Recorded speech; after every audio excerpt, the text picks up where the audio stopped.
La première étape qu'Allah nous décrit dans Surat Al-Fatiha, et c'est même l'invocation qui constitue le cœur de Surat Al-Fatiha, qui est elle-même le résumé du Coran. Donc on pourrait même dire l'invocation qui constitue le cœur du Coran. C'est de demander à Allah subhanahu wa ta'ala de te mettre sur le chemin de ces personnes qu'il a comblées de ses bienfaits et de te permettre de leur ressembler. Et donc la première étape pour cheminer vers Allah subhanahu wa ta'ala, c'est de chercher le modèle des pieux qui vont t'amener vers Allah subhanahu wa ta'ala. Assalamu alaikum wa rahmatullahi wa barakatuh. Bismillahir rahmanir rahim. Alhamdulillahi rabbil alamin.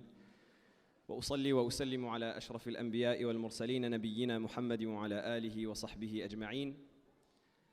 ولا حول ولا قوة إلا بالله العلي العظيم ولا حول ولا قوة إلا بالله العلي العظيم ولا حول ولا قوة إلا بالله العلي العظيم رب اشرح لي صدري ويسر لي أمري واحلل عقدة من لساني يفقه قولي أما بعد مرحبا بكم جميعا. Bienvenue à tous.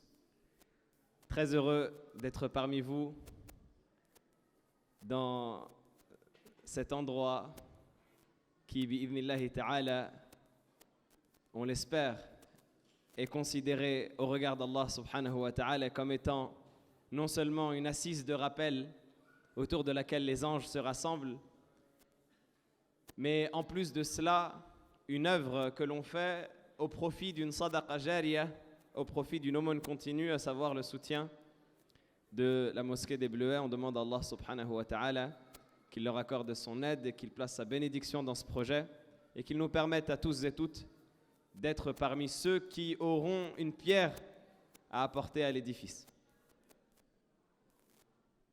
Très heureux d'être avec vous dans cette assemblée dans laquelle je demande à Allah subhanahu wa ta'ala de mettre la sérénité et la bénédiction et qu'Allah subhanahu wa ta'ala fasse de cette assemblée une preuve en notre faveur le jour où nous le rencontrerons. L'intervention avec laquelle on va commencer cette journée, c'est une intervention qui est autour d'un fil conducteur qui nous lie à Allah subhanahu wa ta'ala. Et Allah azza wa jal nous décrit le commencement de ce fil-là dès la première partie de son livre qui est le Coran, qui est notre guidée et notre bouée de sauvetage dans les ténèbres de ce monde. Allah subhanahu wa ta'ala nous décrit le commencement de ce cheminement-là dans la toute première partie de ce Coran qui est Surat Al-Fatiha. Et quoi de mieux pour commencer la première intervention que de commencer avec Fatihatul Kitab, avec la mère du livre qui commence le livre d'Allah subhanahu wa ta'ala. Dans Surat Al-Fatiha, qu'est-ce qu'Allah subhanahu wa ta'ala nous dit? Alhamdulillahi Rabbil Alamin. Qui d'entre vous ne connaît pas Fatiha? Ça va, tout le monde la connaît? Alhamdulillahi Rabbil Alamin, Ar-Rahman Ar-Rahim, Maliki Yawmiddin, Iyaka na'budu wa Iyaka nasta'in, Ihdina as-sirata al-mustaqim. Surat Al-Fatiha, pour qu'on comprenne un petit peu, parce qu'on a tendance souvent à la lire, on la lit 17 fois par jour au minimum, sauf un jour dans la semaine. On la lit 15 fois par jour. Ou 15 fois dans ce jour-là. Quel jour? À votre avis? Le jour 2? Le jour 2? Le Jumu'ah, très bien, Masha'Allah. Ayman, tu représentes bien la Belgique, Masha'Allah. On lit cette sourate 17 fois par jour, mais souvent on ne s'arrête pas à ses significations, on la comprend très peu. Surat Al-Fatiha, c'est une invocation. Surat Al-Fatiha, dans son ensemble, c'est une invocation que l'on fait à Allah subhanahu wa ta'ala.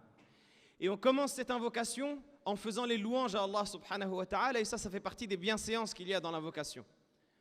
On donne toutes les louanges à Allah subhanahu wa ta'ala. Alhamdu, la louange dans son ensemble. Al-istighraq, la louange dans son ensemble, dans sa plénitude. Lillah, appartient à Allah subhanahu wa ta'ala. Rabbil alamin, le Seigneur des univers, celui qui élève les univers, celui qui pourvoit la subsistance aux univers, celui qui fait miséricorde à ces univers-là. Et c'est pour cela qu'il continue avec Ar-Rahman Ar-Rahim, l'amplement miséricordieux, celui qui a une miséricorde qui englobe toutes choses, et le spécifiquement miséricordieux, qui amène sa miséricorde aux croyants. Malik Yawmiddin, le roi, ou Malik Yawmiddin, le possesseur du jour de la résurrection, ce jour-là, dans lequel le jugement sera établi et dans lequel chaque personne apparaîtra avec ses œuvres devant Allah subhanahu wa ta'ala pour être jugé en aparté. Iyyaka na'budu wa iyyaka nasta'in. Après avoir fait toutes les éloges d'Allah subhanahu wa ta'ala, on s'en remet à lui, Jalla Jalaluhu, en montrant notre faiblesse. Et ça, c'est également une bienséance de l'invocation. Et c'est même le cœur même de l'adoration. L'adoration, elle est basée sur deux piliers. Elle est basée sur l'amour d'Allah subhanahu wa ta'ala et sa glorification absolue.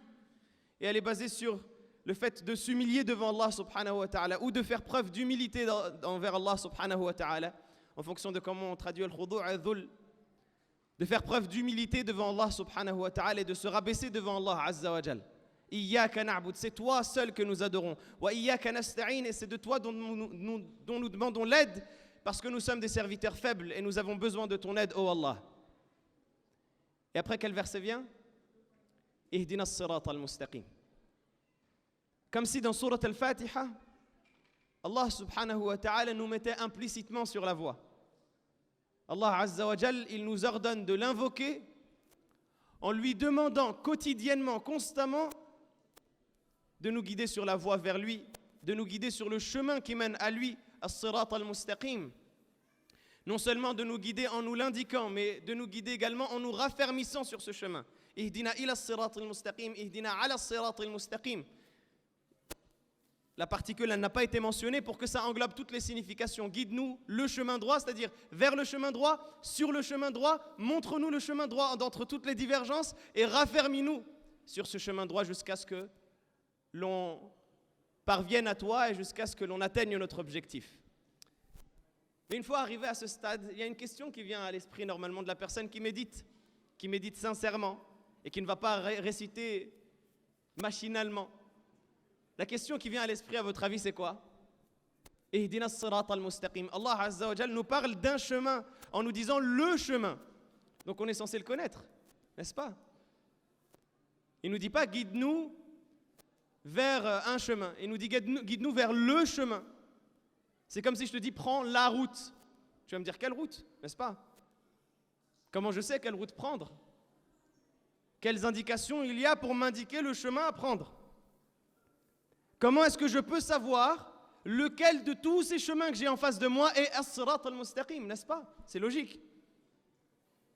Et donc Allah subhanahu wa ta'ala, juste après, il nous le décrit en nous remplaçant ce chemin-là qu'il a mentionné, ce qu'on appelle en grammaire arabe al-badal. Il nous remplace ce chemin-là qu'il a mentionné par la description détaillée du chemin que l'on doit prendre en disant sirata alladhina an'amta alayhim, le chemin de ceux que tu as comblés de tes bienfaits. Qu'est-ce qu'Allah subhanahu wa ta'ala nous dit par là? Et là, je veux que vous participiez. On a souvent tendance à assister dans les galas comme si on venait se distraire, on vient voir un spectacle. C'est vous qui participez normalement. Normalement, c'est vous qui avez des micros et vous réagissez. Qu'est-ce que ça nous enseigne tout ça? Qu'est-ce que ça nous apprend? Sirat alladhina an'amta alayhim, le chemin de ceux que tu as comblés de tes bienfaits. Qu'est-ce que ça nous donne comme information? Qui veut participer, lève la main. Entre les femmes et les hommes. Personne? Je crois qu'on peut arrêter la conférence. Je vais rentrer à la maison. Ça fait de la route jusqu'à Paris, mais je crois que tout le monde dort ici. C'est l'heure de la sieste, c'est ça? 14h. Faites la sieste, il vous faut un petit plaid, un petit thé. Aïwa? Ah. ومن يطع الله والرسول فأولئك مع الذين أنعم الله عليهم من النبيين والصديقين والشهداء والصالحين وحسن أولئك رفيقا. Hamza, il vous a aidé un petit peu. Allah subhanahu wa ta'ala, non seulement il nous décrit le chemin comme étant le chemin de ceux qu'il a comblés de ses bienfaits, mais en plus de cela, il nous donne le détail de ceux qu'il a comblés de ses bienfaits dans un autre passage du Coran. Et là intervient la règle chez les savants du tafsir qui disent que le Coran, la première des interprétations, le premier des tafsirs, c'est tafsir al-Qur'an bil Qur'an.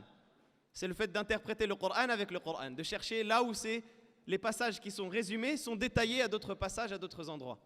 Donc dans Surat An-Nisa, Allah subhanahu wa ta'ala nous détaille en nous disant ceux qui obéissent à Allah et aux messagers, ceux-là sont ceux avec sont ceux qui seront avec ceux qu'Allah a comblés de ses bienfaits parmi les prophètes, al-nabiyyin, les véridiques, as-siddiqin, les martyrs ou les témoins, al-shuhada, et les pieux, as-salihin. Et quelle bonne compagnie que cela. Mais plus encore, ce que j'essaye de vous dire à travers l'étude de ce verset, c'est qu'Allah subhanahu wa ta'ala aurait pu nous décrire le chemin droit par mille et une manières. Si l'on demandait à l'un d'entre nous aujourd'hui, quelqu'un te croise dans la rue, qui n'est pas musulman par exemple, et il te dit j'ai lu le Coran, j'ai lu guide-nous vers le chemin droit. Mais c'est quoi le chemin droit? Bien, qu'est-ce que tu vas lui dire? C'est le chemin de l'adoration, c'est le chemin de la piété, c'est faire le bien, s'écarter du mal, c'est adorer Allah, faire les 5 piliers, s'écarter des péchés, obéir à ses parents, etc., n'est-ce pas? Mais Allah subhanahu wa ta'ala n'a pas décrit ainsi.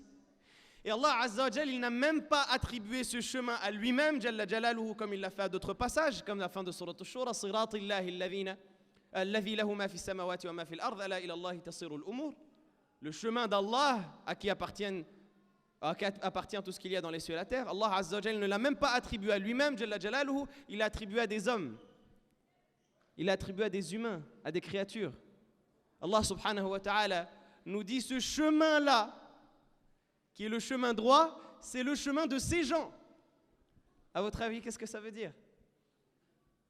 C'est-à-dire qu'Allah subhanahu wa ta'ala, il nous donne des exemples, il nous donne des modèles parmi les gens qui sont comme nous, parmi les êtres humains, pour qu'on sache se repérer avec ceux qui sont autour de nous.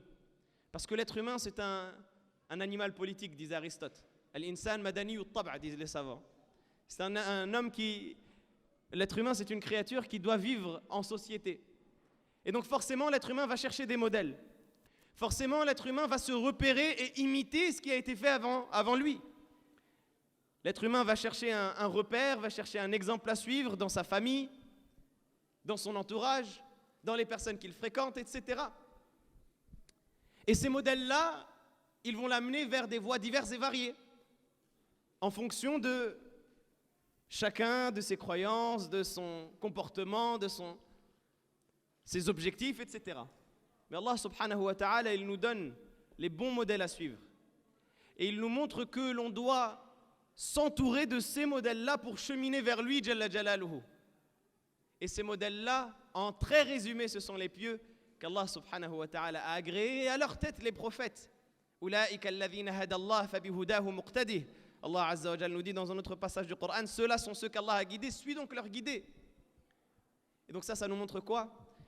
Ça nous montre que la première étape, parce que c'est dans Surat Al-Fatiha, ce n'est pas moi qui invente, la première étape qu'Allah nous décrit dans Surat Al-Fatiha, et c'est même l'invocation qui constitue le cœur de Surat Al-Fatiha, qui est elle-même le résumé du Coran. Donc on pourrait même dire l'invocation qui constitue le cœur du Coran. C'est de demander à Allah subhanahu wa ta'ala de te mettre sur le chemin de ces personnes qu'il a comblées de ses bienfaits et de te permettre de leur ressembler. Et donc la première étape pour cheminer vers Allah subhanahu wa ta'ala, c'est de chercher le modèle des pieux qui vont t'amener vers Allah subhanahu wa ta'ala. Et Allah azza wa jal ordonne cela même à la meilleure des créatures qui est censée être le modèle par excellence, alayhi salatu wassalam, qui est notre bien-aimé, la prunelle de nos yeux, l'homme le plus cher à nos cœurs, qui est notre prophète Muhammad sallallahu alayhi wa sallam. Notre prophète alayhi salatu wassalam, c'est censé être lui le meilleur modèle, n'est-ce pas? لقد كان لكم في رسول الله أسوة حسنة لمن كان يرجو الله واليوم الآخر وذكر الله كثيرا. Il vous est certes en la personne du messager d'Allah un excellent exemple à suivre pour ceux qui espèrent en Allah et au jour dernier et qui évoquent Allah constamment. Le prophète sallallahu alayhi wa sallam, c'est censé être le meilleur modèle. Normalement, le prophète sallallahu alayhi wa sallam, c'est nous qui avons besoin de sa compagnie alayhi salatu wa sallam, et ce n'est pas lui qui aurait besoin de la nôtre. Pourtant, Allah subhanahu wa ta'ala, qu'est-ce qu'il lui ordonne dans le Coran? Dans Surat Al-Kahf, la surah que normalement vous récitez tous les vendredis. واصبر نفسك مع الذين يدعون ربهم بالغداة والعشي يريدون وجهه ولا تعد عيناك عنهم تريد زينة الحياة الدنيا. Allah subhanahu wa ta'ala, il dit au prophète alayhi salatu wassalam, et évidemment c'est un ordre qui est dirigé vers toute la communauté, Mais il dit au prophète sallallahu alayhi wa sallam, et patiente, et endure. Wasbir nafsak. Normalement, pour parler de la patience, on dit simplement isbir, pour ceux qui connaissent un petit peu la langue arabe. Isbir, patiente, endure. Mais ici, Allah subhanahu wa ta'ala n'a pas dit juste wasbir ma'al ladhina, il a dit wasbir nafsak. Il a dit patiente et endure, et il a rajouté nafsak, ta propre personne. Ce qui signifie qu'on va retourner à la racine même de sabr. La racine même de sabr, c'est le fait d'emprisonner. C'est le fait de contenir. C'est le fait de retenir. C'est comme si Allah subhanahu wa ta'ala il disait, mets-toi dans une bulle. Retiens ta personne avec ces gens-là. Avec qui?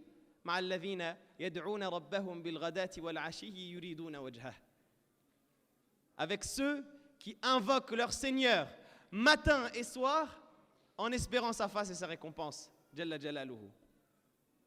Allah subhanahu wa ta'ala, il leur donne au prophète sallallahu alayhi wa sallam de contenir sa personne, alayhi salatu wa salam, et de fréquenter ces gens. Et les savants, ils disent que ce verset, il est descendu dans un contexte particulier. Le prophète sallallahu alayhi wa sallam, il était à Mecca. Et vous savez que les débuts de l'appel du prophète sallallahu alayhi wa sallam, ils étaient très compliqués. Le prophète sallallahu alayhi wa sallam, il avait comme lourde tâche et comme grande mission de convaincre des gens qui étaient rongés par énormément de maladies du cœur. Ils étaient rongés par la fierté tribale, ils étaient rongés par l'orgueil, par l'amour de la vie d'ici-bas, l'amour des richesses. Et une des maladies les plus importantes qu'ils avaient, c'était la gloriole qu'ils avaient de leur généalogie, de leur statut social, etc. Et le prophète sallallahu alayhi wa sallam, il avait comme lourde tâche de les convaincre que ces gens-là, de leur tour d'ivoire, devaient descendre pour fréquenter as-souqa, pour fréquenter le bas peuple, les esclaves, les faibles, les enfants, et pour être au même niveau. Et donc, les polythéistes, quand le prophète sallallahu alayhi wa sallam a commencé son appel, ils ont essayé de convaincre le prophète sallallahu alayhi wa sallam de rester avec eux. Ils ont dit, toi tu es un noble, tu es du fameux clan des Banu Hashim, reste avec nous et on t'accordera et on t'écoutera et on te donnera et ceci et cela, et la liste est longue. Et la promesse était alléchante. On te donnera les richesses que tu veux, on te mariera aux plus belles femmes, on t'accordera ceci, on t'accordera cela. Mais Allah subhanahu wa ta'ala a révélé cet ordre au prophète sallallahu alayhi wa sallam pour lui dire, la fréquentation des pieux, c'est une richesse qui vaut encore mieux que tout ce qu'il te propose. Et même ce qu'il te propose, eux, c'est une chose qui est éphémère et qui n'a aucune bénédiction, mais qui n'amène que à sceller le cœur et à le noircir avec toutes les maladies qui le tuent et le rongent. Et c'est pour cela qu'Allah azza wa jalla dit juste après, وَلَا تُطِعْ Man aghfalna qalbahu an dhikrina wattaba'a hawah wa kana amruhu furuta. Et n'obéis pas à celui dont nous avons rendu le cœur insouciant à notre rappel, qui a suivi ses passions et dont l'affaire est éparpillée, qui n'a aucune bénédiction dans ce qu'il fait. Et donc ce verset-là, à lui seul, il nous montre quoi? Il nous montre que la bénédiction, que la satisfaction d'Allah subhanahu wa ta'ala, et que la véritable richesse, elle est dans la fréquentation des pieux. Elle est dans les assises, comme celle-ci, dans lesquelles on se rassemble autour de la parole d'Allah subhanahu wa ta'ala et autour de la parole du prophète sallallahu alayhi wa sallam. Elle est dans ces assemblées où je vois ces visages lumineux qui sont auréolés par les éloges d'Allah subhanahu wa ta'ala qu'il fait fil mala'il a'la, auprès de l'assise la plus haute. Elle est dans ces assises-là bénéfiques et bénies. Et parfois on est tenté. Et je sais que la période estivale arrive à grands pas, si ce n'est... On pourrait même dire qu'elle est déjà là pour vous dans la cité phocéenne. Nous, il y a encore un peu de grisaille quand on remonte, mais vous, on est déjà dans la période estivale. On est dans les sorties, on est dans la plage. Et après la plage, ça finit en soirée. Et après la soirée, même si on part de quelque chose de licite, souvent on glisse un petit peu vers... Et on est attiré. Et on a envie de prendre du bon temps, et c'est normal, de se reposer, de se faire plaisir. etc. Mais petit à petit, le shaitan, il nous attire vers les cercles qui sont la deuxième partie du verset. Vers les cercles de ceux qui ont le cœur insouciant au rappel. Vers les cercles de ceux qui ont comme objectif principal d'assouvir leurs désirs charnels et physiques, dans le sens des réjouissances futiles de ce bas monde, et qui ont comme souci principal de ramasser le plus possible de cette vie d'ici-bas sans se soucier de l'au-delà, et dont les affaires sont éparpillées. Et Allah subhanahu wa ta'ala nous met en garde contre la fréquentation de ces gens et nous appelle à rester dans la fréquentation des gens pieux, quitte à même détourner le regard de ceux qui sont dans ce dans quoi ils sont. Allah subhanahu wa ta'ala il dit au prophète sallallahu alayhi wa sallam وَلَا تَمُدَّنَّ عَيْنَيْكَ إِلَى مَا مَتَّعْنَا بِهِ أَزْوَاجًا مِّنْهُمْ زَهْرَةَ الْحَيَاةِ الدُّنْيَا لِنَفْتِنَهُمْ فِيهِ وَرِزْقُ رَبِّكَ خَيْرٌ وَأَبْقَى. Et ne tourne pas ton regard vers ceux que nous avons accordés comme richesse à un groupe parmi eux. C'est la parure de la vie d'ici-bas afin que nous les éprouvions avec celle-ci. Et la subsistance de ton Seigneur est meilleure et plus pérenne encore. Et en réalité, celui qui connaît la valeur de ses assises, wallahi, il sacrifie tout pour celle-ci. Celui qui connaît la valeur de ces assises-là, et en particulier dans les mosquées, vu qu'on est rassemblés autour de l'agrandissement d'une mosquée, et donc en particulier dans les assises qui ont lieu dans les mosquées, celui qui en connaît la véritable valeur, il sacrifie tout pour celle-ci. Il sacrifie le temps, le beau temps à l'extérieur, il sacrifie la chaleur, comme dans cette salle où, masha'Allah, la température commence à monter. Il sacrifie toutes les difficultés pour avoir le mérite d'être parmi ceux qu'Allah subhanahu wa ta'ala évoque. Et vous connaissez peut-être le hadith, qui est un long hadith qui est rapporté dans le Sahih de l'imam Muslim et d'autres recueils, où le prophète sallallahu alayhi wa sallam, il nous rapporte qu'Allah subhanahu wa ta'ala a des délégations d'anges qui ont une mission spécifique. Il nous dit « Inna lillahi malaikatan sayyaratan fudulan yattabi'una majalis al-dhikr » Allah subhanahu wa ta'ala a des délégations d'anges spécifiques qui recherchent sur terre les assises de rappel. Et dans une autre version, il est cité que lorsqu'il parcourt le ciel, il voit les assises de rappel comme nous on voit les étoiles dans le ciel, c'est-à-dire des cercles lumineux. Et le prophète sallallahu alayhi wa sallam dans ce hadith, il dit que lorsque les anges entendent une assise de rappel, ils viennent prendre part. Et c'est un hadith qui est extraordinaire. C'est un hadith qui demande à ce qu'on le médite réellement.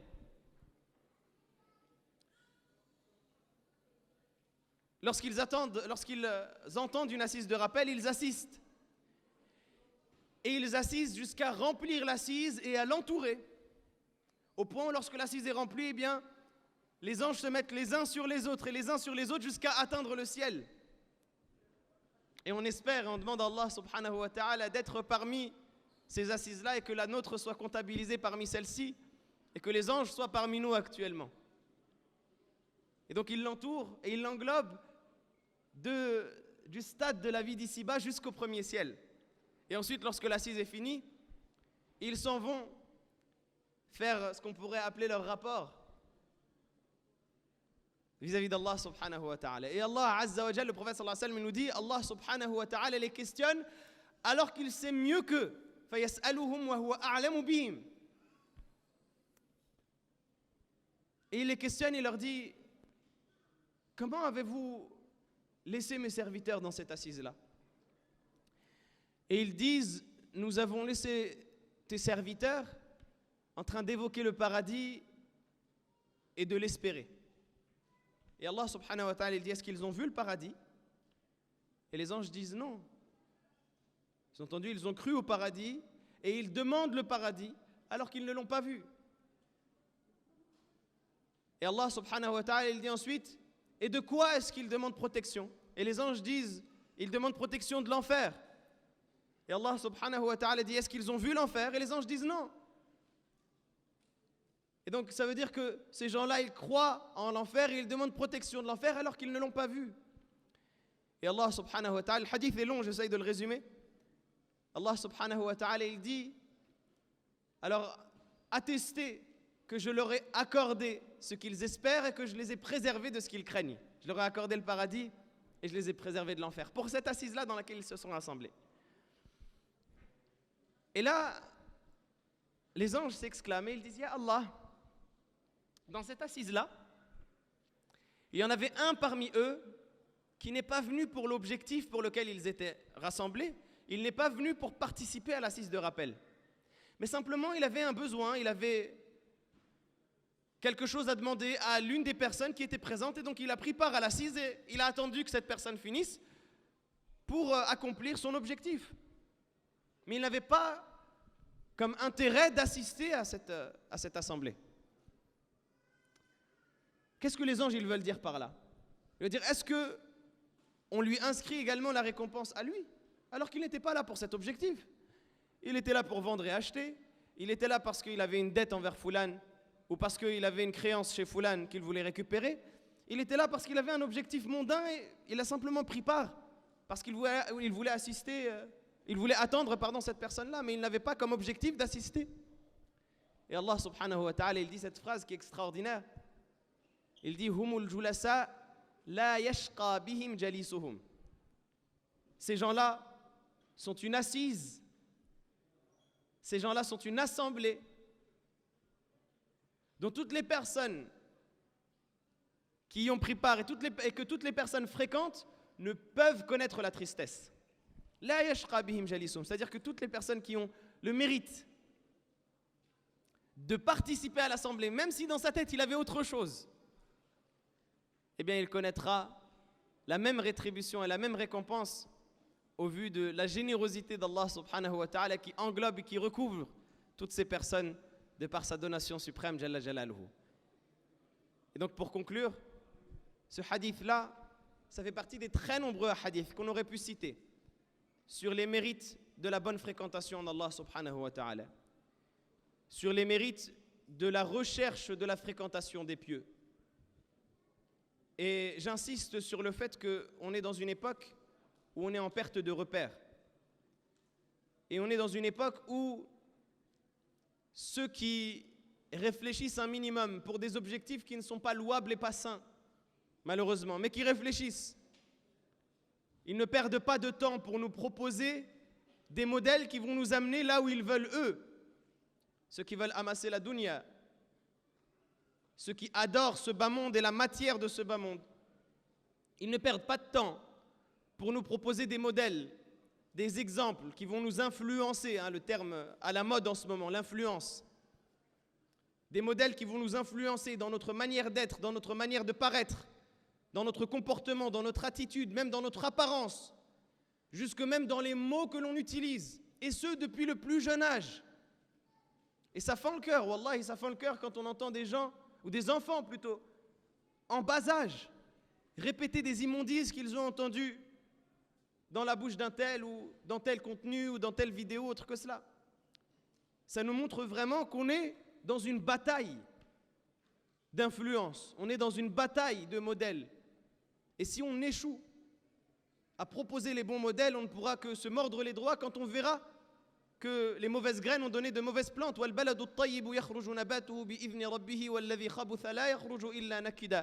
Et la bonne terre, elle donne des bonnes plantes par la permission de son Seigneur, tandis que celle qui est mauvaise, elle ne donne que des mauvaises plantes. Et je sais que là, je prêche, entre guillemets, un parterre de convaincus. Donc peut-être que depuis le début du rappel, vous dites, ah ça, on connaît ça. Pourquoi il est venu te parler de Fatiha? Pourquoi il est venu te parler de... Ça y est, ouais, j'ai fait les cours islamiques à la mosquée, c'est bon, je sais la Fatiha, je sais réciter. Qu'est-ce qu'il nous raconte, lui? Mais au-delà du fait que c'est un rappel qu'on s'échange pour à chaque fois renouveler, à chaque fois recharger un petit peu les batteries, à chaque fois se mettre une piqûre de rappel. Et moi, le premier qui prononce ces paroles, j'en ai besoin. Mais au-delà de cela, votre mission à vous qui êtes convaincus là, c'est de transmettre. Là, on est combien dans cette salle? Quelques dizaines en réalité si on regarde si on regarde le verre à moitié vide. On pourrait dire quelques centaines si on le voit à moitié plein, mais on va dire quelques dizaines. Qu'est-ce que ça représente à l'échelle de cette ville? On ne parle pas juste à l'échelle de la France. Qu'est-ce que ça représente à l'échelle de cette ville? une goutte d'eau dans un océan. Et donc c'est à nous qu'incombe cette mission-là de porter cet étendard et d'être les bonnes fréquentations des autres. Et c'est sur cela que j'aimerais insister. C'est à nous de réussir à proposer les bons modèles à ceux qui nous entourent. C'est à nous de réussir à être une influence positive pour ceux qui nous entourent. Et il ne faut pas qu'on soit passif. Et billahi alaykum, si je peux me permettre, prenez cette recommandation que je me permets modestement de vous donner pour le reste de la journée au moins. Quand on vient dans ce genre de gala, ne soyons pas consommateurs. On vient parfois avec une attitude d'une personne qui va regarder un film. Ça rentre dans une oreille, ça sort d'une autre, même sans s'en rendre compte. Même moi, le premier qui suis en train de vous donner cette recommandation, si j'étais à votre place, peut-être que ça m'arriverait très certainement. On regarde le regard hagard, on écoute à moitié. Mais en réalité, on doit se dire que on doit avoir une participation active parce que les intervenants qui vont défiler à cette table-là, ils n'ont comme objectif et comme but que de mettre à chacun et à chacune d'entre vous ce petit électrochoc avec lequel le moteur va tourner. Ou retourner, ou prendre de la puissance encore, parce que vous êtes mieux que moi et je vous parle du point de vue de la personne qui essaye de vous ressembler, qui essaye d'être à votre niveau, vous qui, machallah, êtes investi, il y en a qui viennent de très loin, etc. Qu'Allah nous pardonne et c'est tout ce qu'on dit. Et donc juste pour relancer ou pour lancer ou pour augmenter la cadence de la machine, mais c'est à vous en réalité d'être actif par la suite, de prendre ce flambeau-là et de le transmettre autour de vous. Vous avez très certainement des frères et sœurs, vous avez pour beaucoup d'entre vous des enfants, vous avez pour beaucoup d'entre vous des voisins qui ont des enfants. À nous d'être une influence positive, dans le bien. On est à une époque où, wallahi, on est à un tournant générationnel, on est à un tournant civilisationnel. On ne se rend pas compte qu'on est à l'ère TikTok. Et je sais qu'à chaque fois, ça devient même un cliché dans les paroles des imams, parce qu'on parle tout le temps de ça, etc. Mais l'ère TikTok, ça symbolise quelque chose. Ce n'est pas juste l'application, ça symbolise quelque chose. On est en train d'utiliser cette attention-là chez la jeunesse et de la saturer avec des futilités, avec de la médiocrité. Que ce soit sur cette application ou dans leur entourage, parce que quand ils vont à l'école, même s'ils n'ont pas de smartphone, ils vont entendre les Kwakubé, ils vont entendre les je ne sais quoi, c'est bon, ça encore c'est mignon. Apagnante, à l'écrampté, etc., toute la liste. Ça encore c'est mignon. Mais imaginez la liste derrière de, vous savez mieux que moi, les Snapchatteurs et les Instagrammeurs et les TikTokers et les je sais pas quoi. Et de manière générale, ça veut dire que même entre eux, dans leur fréquentation, ils sont exposés à ce genre de modèle. Si on n'inverse pas la tendance, si on n'arrive pas à inverser la vapeur en proposant des modèles solides, ben on a déjà perdu avant même d'avoir commencé. Et on ne pourra que se mordre les doigts par la suite. Et c'est triste parfois de voir une personne qui vient à la mosquée, qui sollicite l'imam, et qui vient lui dire « Mon fils, il est... dans telle chose ou dans tel égarement, sans salir nos oreilles de ce que vous connaissez déjà, vous savez déjà de quoi je peux parler, et malheureusement les mots sont divers. Et la seule réponse que l'imam il peut donner, c'est le proverbe arabe qui dit « As-sayfa dayya'ti al-laban ». Le moment où il fallait faire la récolte, tu l'as négligé. Le moment où il fallait faire en sorte que ton fils soit protégé, etc., tu l'as négligé. Et maintenant que la plante a poussé tordue, maintenant que la forêt a poussé tordue, tu viens essayer de voir quelqu'un pour qu'il frappe d'une baguette magique et qu'il répare tout? Non, c'est pas comme ça que ça marche. Et donc pour nous-mêmes, on se doit d'être des modèles en nous-mêmes. Et là, une des manières les plus effectives pour cela, c'est de s'entourer de bonnes fréquentations, c'est de faire en sorte d'être dans un climat qui est sain soi-même. Parce qu'on ne peut pas donner une chose que l'on n'a pas fait, comme dit le proverbe arabe. Celui qui n'a pas une chose, il ne peut pas la donner. Donc en nous-mêmes, d'être dans un climat qui est sain, en nous-mêmes de nous entourer de fréquentations qui sont saines, qui sont bonnes, en nous-mêmes de nous renforcer et d'être des lumières pour les autres. Et je termine le temps qui m'est alloué, que j'ai visiblement dépassé, avec juste ce verset qui est un des versets que j'affectionne le plus dans le Coran et qui pour moi est, wallahu alam, très modestement encore une fois, je dis moi mais je n'ai pas à dire moi normalement. mais qui est très modestement l'un des versets qui, je pense, doivent le plus nous servir à notre époque, dans cette époque de ténèbres. C'est ce verset où Allah subhanahu wa ta'ala décrit la manière dont Isa alayhi salam se décrit lui-même à son peuple. Et il dit وَجَعَلَنِي مُبَارَكًا أَيْنَمَا كُنْتَ. Et il a fait de moi un être béni où que je sois, un être de bénédiction où que je sois. Et les savants dans l'exégèse de ce verset, je vous invite à le lire, ils ont plusieurs manières d'interpréter ce verset, mais certains savants ils disent جَعَلَنِي كَالشَّمْسِ, c'est-à-dire il m'a fait comme le soleil, j'éclaire là où je suis, j'illumine l'entourage dans lequel je me trouve, j'apporte la bénédiction partout où je suis. Et cette bénédiction-là, ça peut être par la bonne parole, ça peut être par le sourire, ça peut être par marquer une personne avec un petit don que tu vas lui donner, et ça peut être également en servant de modèle à ceux qui sont autour de soi. Et donc peut-être que l'étape avec laquelle on concrétise le cheminement vers Allah subhanahu wa ta'ala, et avec laquelle on cherche les modèles, c'est de se poser la question, est-ce que nous sommes des modèles pour ceux qui sont autour de nous? On demande à Allah subhanahu wa ta'ala qu'il nous accorde la bénédiction et qu'il nous accorde la conscience de notre mission. On demande à Allah subhanahu wa ta'ala qu'il fasse de cette assemblée une assemblée bénie. Jazakumullahu khairan, barakallahu fikum. Excusez-moi pour le temps que j'ai mis. J'aime pas parler trop longuement, mais je pensais que j'avais 30 à 40 minutes. Donc je me suis dit, je vais remplir les créneaux. Mais khairul kalami ma qalla wa dal. Jazakumullahu khairan. Et barakallahu fikum pour votre patience malgré la chaleur. Très bonne journée à vous. Hafidhakumullah. Assalamu alaikum wa rahmatullahi wa barakatuh.